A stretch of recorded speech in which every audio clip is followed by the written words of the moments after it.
করেছে। এটা আজকে অন্তর্বর্তীকালীন সরকারের কাছে মিডিয়ার বন্ধুদের মাধ্যমে জানতে চাই, কার প্রতি এই তীর নিক্ষেপ করা হয়েছে।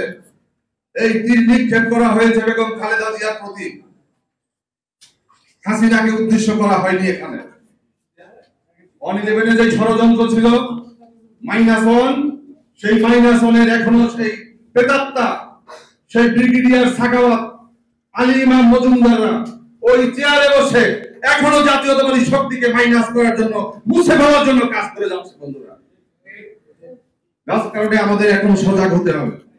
আমরা কিন্তু অন-11-এর যারা ভূমিকা রেখেছিলেন আমাদের যুদ্ধবাদীরা, তারা কিন্তু পুরস্কৃত হয়েছে।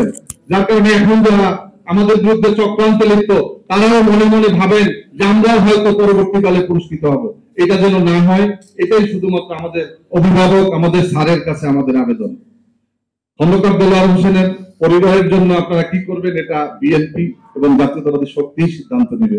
কারণ এই জাতীয়তাবাদী শক্তির দুর্দিনেই তারা ভূমিকা রেখেছে। পবন ভাইকে কিভাবে উপস্থাপন করা হয়েছিল তা আমরা এখনো ভুলে নাই, এদেশের মানুষ ভুলে নাই, এদেশের মিডিয়া কর্মীরা ভুলে নাই কিভাবে তাকে ষড়যন্ত্র করে তাকে ফাঁসানো হয়েছিল। দেলোয়ার আপাকে কিভাবে ঢাকা থেকে তাকে কিভাবে বদলি করা হয়েছে অবৈধভাবে, এগুলো আমরা ভুলে যাইনি। যার কারণে আজকে আমাদের শপথ নিতে হবে যে জাতীয়তাবাদী শক্তির এই দুর্দিনে আমাদের ঐক্যবদ্ধ থাকতে হবে। আমরা ঐক্যবদ্ধভাবে এই পরিস্থিতি মোকাবেলা করতে চাই।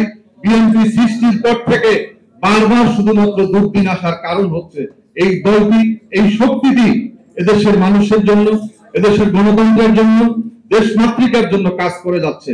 এজন্যই বারবার ষড়যন্ত্রের শিকার হয়। এজন্যই দীর্ঘ 17টি বছর আমরা আজকে রাজপথে লড়াই সংগ্রামের পরেও এখন আমরা আলোর মুখ দেখতে পাইনি।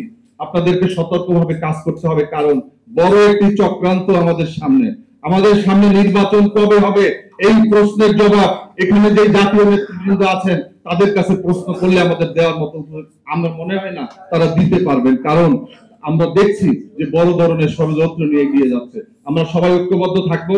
আমরা আমাদের দেশনায়ক তারেক রহমানের নেতৃত্বে আমরা কাজ করে আসছি, আমরা কাজ করে যাব। দেশনেত্রী বেগম খালেদা জিয়ার কাছে আমাদের আল্লাহর কাছে আমাদের একটাই আবেদন ছিল যে দেশনেত্রী বেগম খালেদা জিয়া যেন খুনি হাসিনার পরিণতিটা এটা যেন দেখতে পারেন। আল্লাহ পাক তাকে দেখিয়েছে, এটাই আমাদের বড় পাওয়া।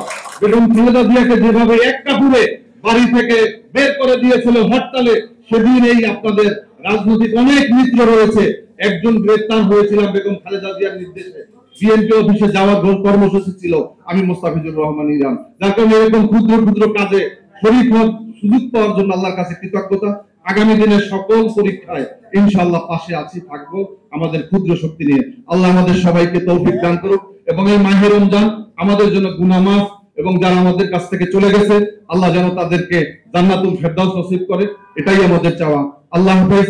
বাংলাদেশ জিন্দাবাদ। বাংলাদেশ।